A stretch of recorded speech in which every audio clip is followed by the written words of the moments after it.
여보 일어나세요. 고성희가 박진석을 흔들고 있었습니다. 하지만 박진석은 대답이 없었어요. 여보. 고성희의 목소리가 떨렸습니다. 아니 이럴 리가 없어요. 박진석의 몸은 차갑게 식어 있었습니다. 고성희는 재빨리 구에 전화를 걸었어요. 여보세요. 우리 남편이 숨을 안 쉬어요.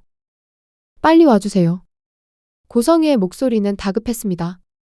하지만 고성희의 눈빛은 묘하게 차분했어요. 마치 예상했던 일인 것처럼. 구급차가 도착했습니다. 응급구조사들이 박진석을 확인했어요. 이미 사망하셨습니다. 심장이 멈춘 지 꽤 됐어요. 고성희는 그 자리에 주저앉았습니다. 안 돼요. 우리 남편이. 하지만 고성희의 얼굴에는 진짜 슬픔이 없었어요. 오히려 계획대로 됐다는 표정이었습니다. 사실 고성희는 알고 있었어요. 박진석이 오늘 죽는다는 걸. 아니 정확히는 고성희가 박진석을 죽인 겁니다. 어젯밤 고성희는 박진석의 약에 다른 약물을 섞어 넣었어요. 박진석은 원래 심장약을 먹고 있었습니다. 고혈압 때문에. 하지만 고성희가 그 약에 심장을 멈추게 하는 약을 섞었던 거예요. 박진석은 아무것도 모르고 그 약을 먹었습니다. 그리고 잠들었어요. 영원히. 고성희의 계획은 완벽했습니다. 누구도 의심하지 못할 정도로. 박진석은 원래 심장이 안 좋았으니까 자연사로 보일 게 뻔했어요. 경찰이 도착했습니다. 변사 신고가 들어왔기 때문에 기본적인 조사는 해야 했습니다. 부인 어제 저녁에 특이한 일 없었나요? 고성희는 눈물을 닦으며 대답했어요. 아무것도 없었어요. 평소처럼 저녁 먹고 약 먹고 주무셨어요. 그런데 아침에 깨워보니 이렇게. 고성희의 연기는 완벽했습니다. 경찰도 의심하지 않았어요. 부검은 하시겠습니까? 고성희는 잠시 망설이는 척했습니다. 아니요. 그냥 편히 보내드리고 싶어요. 남편이 부검 같은 거 싫어했거든요. 경찰은 고개를 끄덕였어요. 알겠습니다. 조의를 표합니다. 경찰이 돌아갔습니다. 고성희는 혼자 남았어요. 그리고 조용히 미소를 지었습니다. 드디어 끝났어. 이제 모든 게 내 거야. 고성희의 눈빛이 차갑게 빛났습니다. 한편 성재는 회사에서 일하고 있었습니다. 수빈을 잃은 후 성재는 일에만 매달렸어요. 그것만이 슬픔을 잇는 방법이었으니까. 그때 비서가 급하게 들어왔습니다. 부사장님 큰일 났습니다. 왜 그래? 회장님이 돌아가셨습니다. 뭐라고? 성재는 자리에서 벌떡 일어났습니다. 아버지가 돌아가셨다고. 어떻게? 심장마비라고 합니다. 성재는 믿을 수 없었어요. 아버지는 건강했는데. 물론 심장약을 먹긴 했지만 그렇게 갑자기 돌아가실 정도는 아니었습니다. 성재는 급하게 집으로 향했어요. 집에 도착하니 고성희가 거실에 앉아 있었습니다. 고성희는 눈물을 흘리고 있었어요. 하지만 성재는 알았습니다. 그 눈물이 가짜라는 걸. 고성희 여사. 네, 성재야. 아버지가 정말 돌아가신 거예요. 고성희는 고개를 끄덕였습니다. 어젯밤에 주무시다가 아침에 깨워보니 이미. 성재는 아버지가 누워있는 방으로 갔습니다. 하얀 천으로 덮인 박진석. 성재는 천을 걷어냈어요. 박진석의 얼굴은 평화로웠습니다. 마치 자고 있는 것처럼. 하지만 차가웠어요. 아버지. 성재의 목소리가 떨렸습니다. 왜 이렇게 갑자기 가신 거예요? 성재는 아버지의 손을 잡았습니다. 그때 성재는 뭔가 이상한 걸 느꼈어요. 아버지의 손톱 밑에 이상한 자국이 있었습니다. 마치 뭔가를 긁은 것 같은. 성재는 조용히 아버지의 몸을 살폈어요. 목 부분에도 미세한 멍 자국이 있었습니다. 이건. 성재의 머릿속이 복잡해졌습니다. 혹시 아버지가 자연사가 아니라면? 성재는 고성희를 쳐다봤어요. 고성희는 여전히 눈물을 흘리고 있었습니다. 하지만 성재는 확신했어요. 이건 자연사가 아니라고. 누군가 아버지를 죽였다고. 그리고 그 범인은 바로 저 여자라고. 박진석의 장례식이 시작됐습니다. 많은 사람들이 찾아왔어요. 박진석은 업계에서 유명한 사람이었으니까. 이지혁과 이상철도 왔습니다. 조문을 하러 온 거예요. 성재는 이지혁을 봤습니다. 하지만 이지혁은 성재를 외면했어요. 여전히 화가 나 있었습니다. 수빈을 죽인 것 때문에. 성재는 할 말이 없었어요. 박영나도 장례식장에 왔습니다. 영나는 진심으로 슬퍼하고 있었어요. 박진석이 영나의 친아버지는 아니었지만 그래도 영나를 잘 대해줬었으니까. 고성이는 상주로서 조문객들을 맞이했습니다. 고성이의 연기는 완벽했어요. 슬픔에 잠긴 아내. 완벽한 연기였습니다. 하지만 성재는 알고 있었어요. 저 여자가 아버지를 죽였다고. 성재는 증거를 찾아야 했습니다. 고성이를 잡을 수 있는 증거를. 장례식이 끝나고 며칠 후 변호사가 찾아왔습니다. 유언장을 공개하기 위해서였어요. 박진석의 유언장. 거기엔 충격적인 내용이 담겨 있었습니다. 고성이와 성재 그리고 영나가 모였어요. 변호사가 유언장을 열었습니다. 고인의 유언에 따르면 전 재산 무려 1,000억 원은 다음과 같이 분배됩니다. 모두가 숨을 죽였습니다. 아들 박성재에게 500억, 딸 박영나에게 200억, 아내 고성이에게 300억. 고성이의 얼굴이 일그러졌습니다. 300억이라니. 고성이는 최소한 500억은 받을 줄 알았어요. 아니, 전부 다 받을 줄 알았습니다. 그런데 고작 300억이라니. 성재가 500억을 받다니. 고성이는 참을 수 없었어요. 변호사님, 이건 잘못된 거 아닌가요? 변호사는 고개를 저었습니다. 이건 고인이 직접 작성하신 유언장입니다. 법적으로 아무 문제 없습니다. 고성이는 주먹을 쥐었어요. 박진석을 죽인 건 바로 이 때문이었습니다. 회사와 재산을 모두 차지하려고. 그런데 유언장에 이렇게 적혀 있다니. 고성이의 계획에 큰 구멍이 생긴 겁니다. 고성이는 변호사를 따로 만났습니다. 유언장에 이의를 제기하고 싶어요. 변호사는 난처한 표정이었어요. 부인, 그건 쉽지 않습니다. 유언장이 법적으로 완벽해요. 고성이는 테이블을 쳤습니다. 방법이 있을 거 아니에요. 변호사는 한숨을 쉬었습니다. 한 가지 방법이 있긴 합니다. 뭔데요? 유언장이 작성될 당시 고인의 정신 상태를 문제 삼는 겁니다. 만약 정신이 온전하지 않았다면 유언장이 무효가 될 수 있어요. 고성이의 눈이 빛났습니다. 그거예요. 그걸로 가요. 고성이는 소송을 제기했습니다. 박진석이 유언장을 작성할 당시 치매 초기 증상이 있었다고 주장했어요. 물론 거짓말이었습니다. 박진석은 정신이 멀쩡했으니까. 하지만 고성이는 증인들을 매수했어요. 돈으로. 박진석이 이상한 행동을 했다고 증언하게 만들었습니다. 법정 공방이 시작됐습니다. 고성이 측 변호사가 주장했어요. 고인은 유언장 작성 당시 경미한 치매 증상이 있었습니다. 따라서 이 유언장은 무효입니다. 성재 측 변호사가 반박했습니다. 그건 거짓입니다. 고인은 사망 직전까지 정상적으로 회사를 경영했습니다. 의사 소견서도 있습니다. 법정은 팽팽했습니다. 양측이 증거를 제출하고 증인을 세우고 격렬하게 다퉜어요.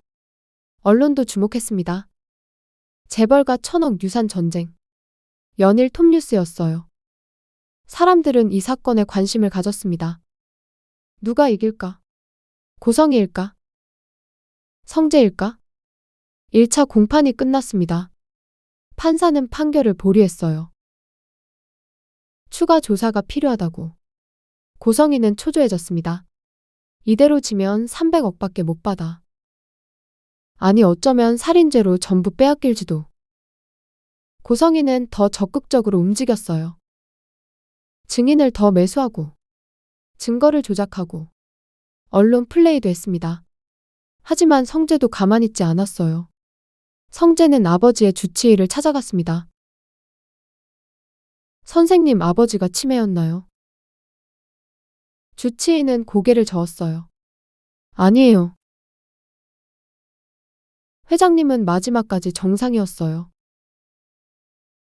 그럼 진단서 써주실 수 있나요?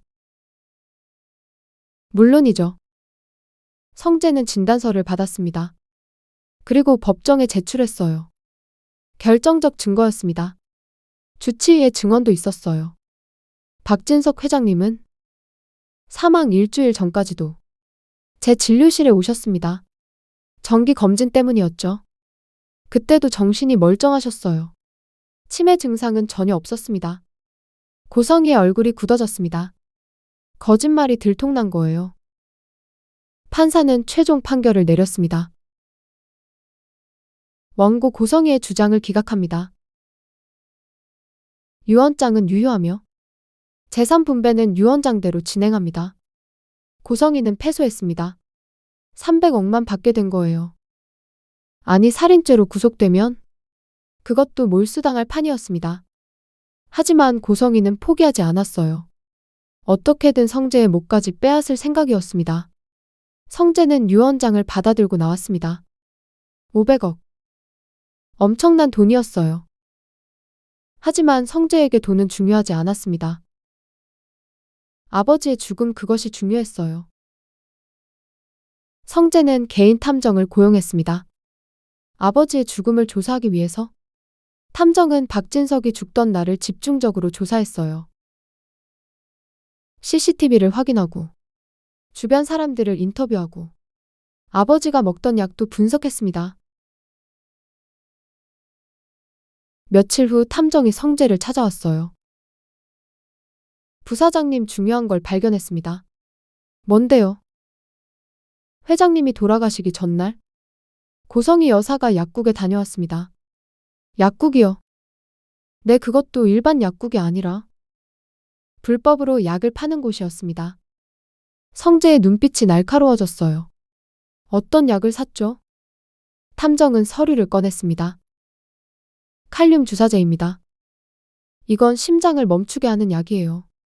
과다 투여하면 즉사합니다. 성재는 주먹을 쥐었습니다. 역시 그 여자였어.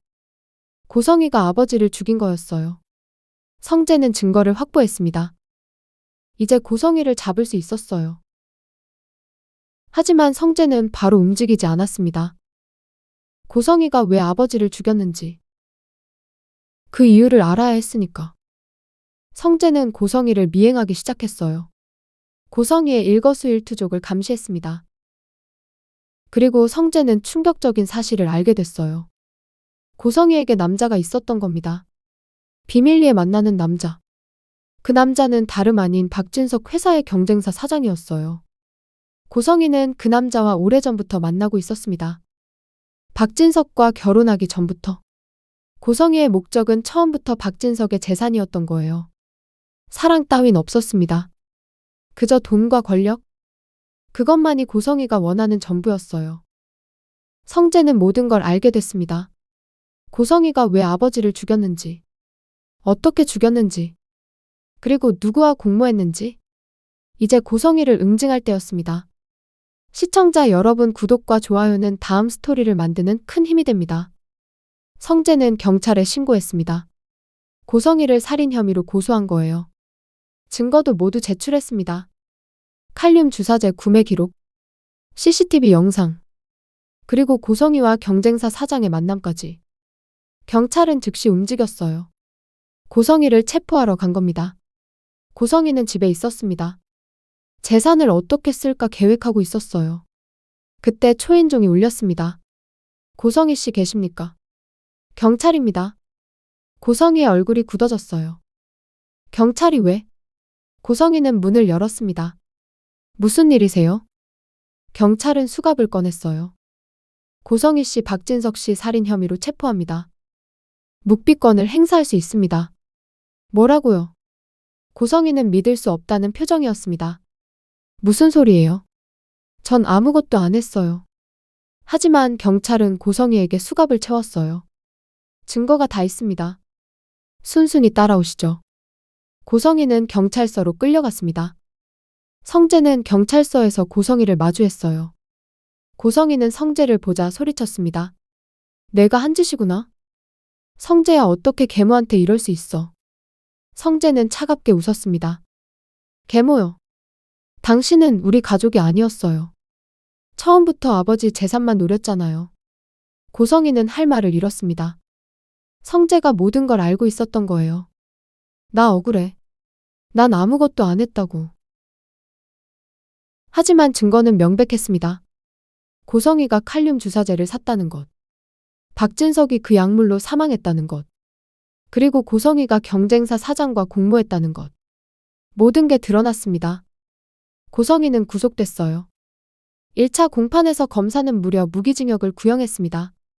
계획적 살인, 재산을 노린 범행, 정상 참작의 여지가 없었어요. 고성이는 법정에서 무너졌습니다. 아니에요. 전 억울해요. 하지만 판사는 차갑게 말했습니다. 피고인 고성이 배우자 살해 및 재산 편취 미수 혐의로 징역 30년을 선고합니다. 고성이는 그 자리에 주저앉았어요. 30년? 사실상 무기징역이나 다름없었습니다. 고성이의 모든 계획은 무너졌어요. 재산도, 자유도, 모든 걸 잃었습니다. 박영란은 충격을 받았습니다. 어머니가 살인자였다니. 영란은 믿을 수 없었어요. 어머니가 그런 사람이 아니라고 생각했는데. 하지만 현실은 잔인했습니다. 고성이는 처음부터 계산적이고 냉혹한 사람이었어요. 영란조차 고성이의 도구에 불과했습니다. 영란은 어머니와 연을 끊기로 했어요. 더 이상 고성이를 어머니라고 부를 수 없었습니다. 성재는 아버지의 유산 500억을 받았습니다. 하지만 성재는 그 돈을 쓰고 싶지 않았어요. 아버지가 죽어서 받은 돈이니까. 성재는 그 돈으로 재단을 만들기로 했습니다. 아버지를 기리는 재단. 어려운 사람들을 돕는 재단. 그것이 아버지를 위한 최선이라고 생각했어요. 한편 이지혁은 이 모든 사건을 지켜봤습니다. 고성이가 박진석을 죽였다는 것. 성재가 아버지의 복수를 했다는 것. 이지혁은 성재를 다시 보게 됐어요. 수빈의 죽음으로 성재를 원망했지만 성재도 많이 아파하고 있다는 걸 알았습니다. 이지혁은 장례식장을 찾아갔어요. 수빈의 무덤 앞에 섰습니다. 수빈아, 오빠가 미안해. 널 지켜주지 못해서. 이지혁은 눈물을 흘렸습니다. 그때 누군가 다가왔어요. 성재였습니다. 성재도 수빈의 무덤을 찾아온 거였어요. 지혁아. 성재의 목소리가 떨렸습니다. 이지혁은 성재를 쳐다봤어요. 두 사람은 잠시 서로를 바라봤습니다. 그리고 이지혁이 먼저 입을 열었어요. 고생했어. 아버지 일. 성재는 고개를 숙였습니다. 고마워. 이지혁은 성재의 어깨를 두드렸어요. 우리 아직 친구지. 성재의 눈에서 눈물이 흘렀습니다. 그래, 우리 친구야. 두 사람은 화해했습니다. 수빈의 무덤 앞에서. 수빈도 하늘에서 미소 짓고 있을 거예요. 시간이 흘렀습니다. 고성이는 감옥에 갇혔고 성재는 회사를 물려받았습니다. 박진석이 남긴 회사? 성재는 그 회사를 더 크게 키우기로 했어요. 아버지의 뜻을 이어서. 영란은 독립적인 삶을 살기 시작했습니다. 어머니의 그늘에서 벗어나 자신만의 길을 찾았어요. 화가로서의 꿈을 키워나갔습니다. 이지혁은 은호와의 관계를 발전시켜 나갔어요. 수빈의 죽음 이후 이지혁은 사랑의 소중함을 깨달았습니다. 은호를 놓치고 싶지 않았어요. 이지혁은 은호에게 고백했습니다. 은호 씨, 나 당신 좋아해요. 은호는 놀란 표정이었어요. 지혁 씨. 이지혁은 은호의 손을 잡았습니다. 예전엔 내가 바보였어요. 당신의 마음을 몰라줬어. 하지만 이젠 알아요. 당신이 얼마나 소중한지. 은호의 눈에 눈물이 맺혔습니다. 지혁 씨. 이지혁은 은호를 꼭 안았어요. 나랑 사귀어 줄래요? 은호는 고개를 끄덕였습니다. 네, 좋아요. 두 사람은 드디어 사랑을 시작했습니다. 오랜 기다림 끝에? 그리고 성재에게도 변화가 찾아왔습니다. 미국에 있는 아들 소식이었어요. 제시카가 전화를 걸어왔습니다. 성재 씨의 아들이 골수 이식 수술 잘 받았어요. 이제 괜찮대요. 성재는 안도의 한숨을 쉬었습니다. 다행이네요. 제시카는 잠시 망설이다 말했습니다. 아들이 아빠를 만나고 싶대요. 성재는 놀랐어요. 나를요? 내 자기 아빠가 누군지 알고 싶대요. 성재는 잠시 고민했습니다. 그리고 결심했어요. 알겠습니다. 제가 미국으로 가겠습니다. 성재는 미국행 비행기를 탔습니다. 7년 만에 만나는 아들. 성재는 떨리고 또 떨렸어요. 공항에 도착했습니다. 제시카와 아들이 나와 있었어요. 아들은 성재를 보자 조심스럽게 다가왔습니다. 아빠. 성재의 가슴이 뭉클했습니다. 그래, 나야. 아빠란다. 아들은 성재를 안았어요. 보고 싶었어요. 성재는 아들을 꼭 껴안았습니다. 나도 보고 싶었어. 미안해. 이제부터 아빠가 잘할게.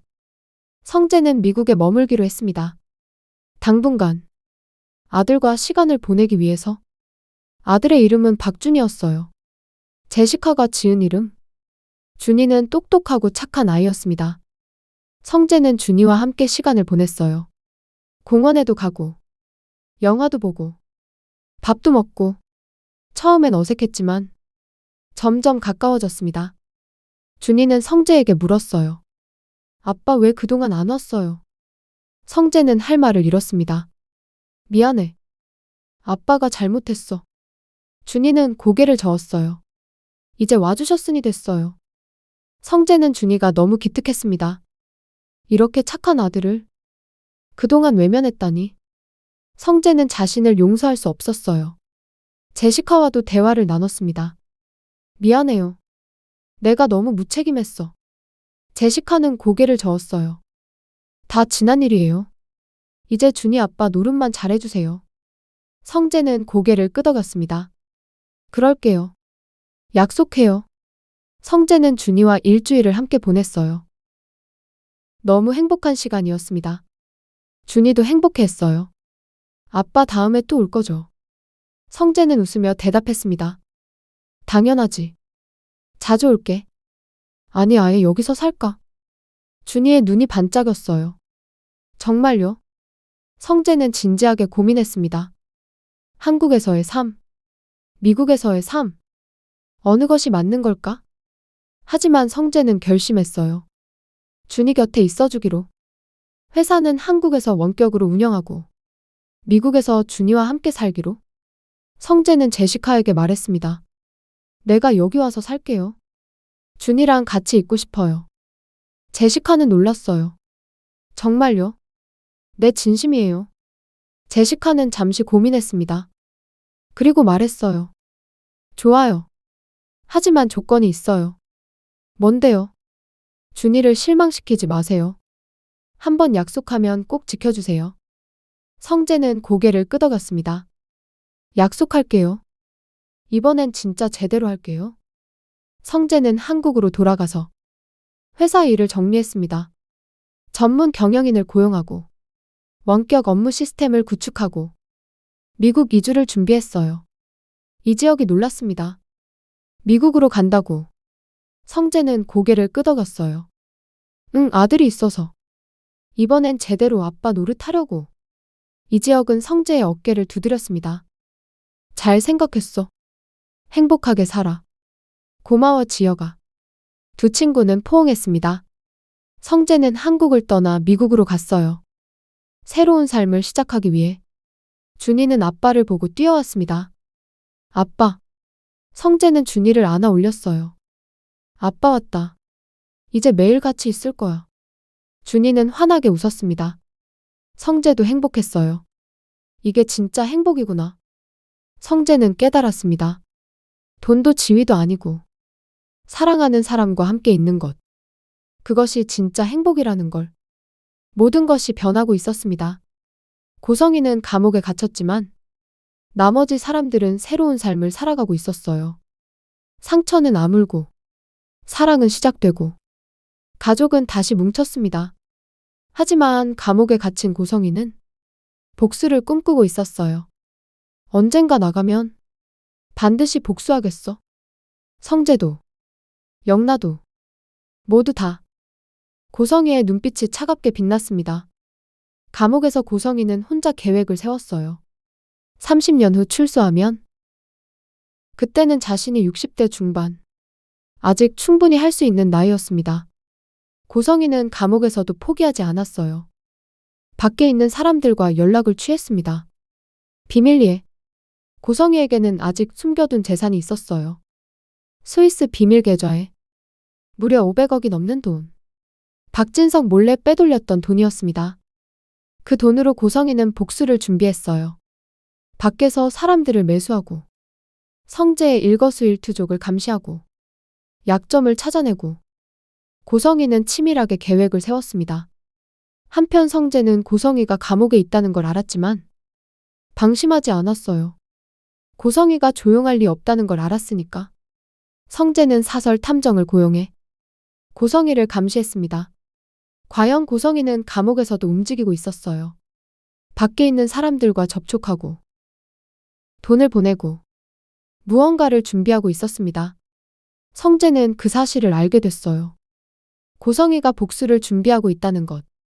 성재는 더욱 경계를 강화했습니다.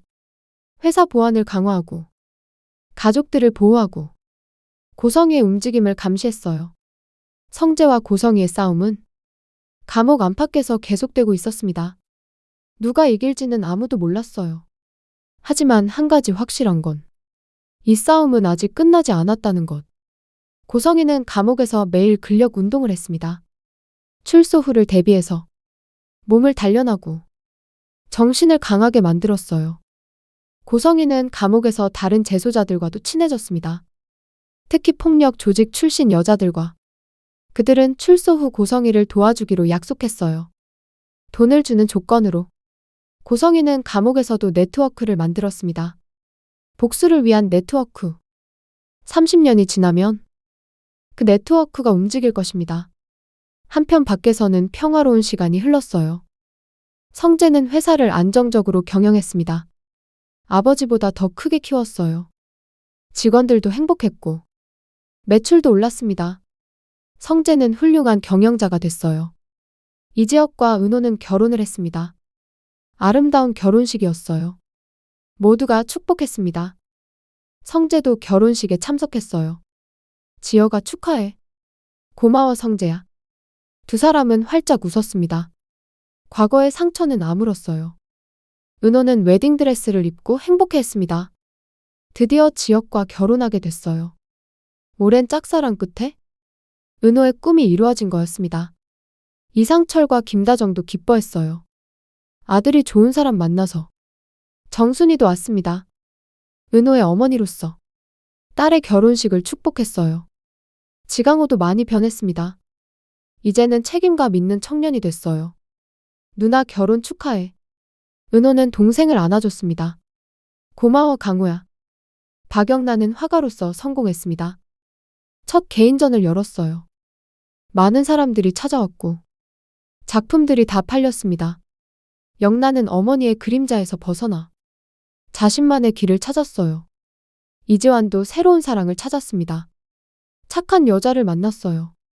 서로 사랑하고 존중하는 관계. 이번엔 배신당하지 않을 거예요. 조옥래 할머니와 김장수 할아버지는 여전히 친구로 지냈습니다. 두 분은 서로 의지하며 행복한 노년을 보냈어요. 모든 것이 제자리를 찾아가고 있었습니다. 상처는 아물었고 사랑은 깊어졌고 가족은 더 단단해졌어요. 하지만 감옥에 있는 고성이만은 여전히 복수의 불길을 태우고 있었습니다. 언젠가 그 불길이 모두를 집어삼킬지도 몰라요. 아니면 고성이 자신을 태울지도 시간만이 알 수 있을 것입니다. 그녀의 악연은 아직 끝나지 않았어요. 30년 후 고성이가 출소하는 날 또 다른 이야기가 시작될 것입니다. 하지만 그건 먼 미래의 일. 지금 이 순간 모두는 평화롭고 행복했습니다. 박진석의 죽음으로 시작된 이야기. 천억의 유산을 둘러싼 전쟁. 고성이의 배신과 몰락. 그리고 가족들의 재회. 화려한 날들 40회는 충격과 감동으로 막을 내렸습니다. 시청자 여러분 구독과 좋아요는 다음 스토리를 만드는 큰 힘이 됩니다.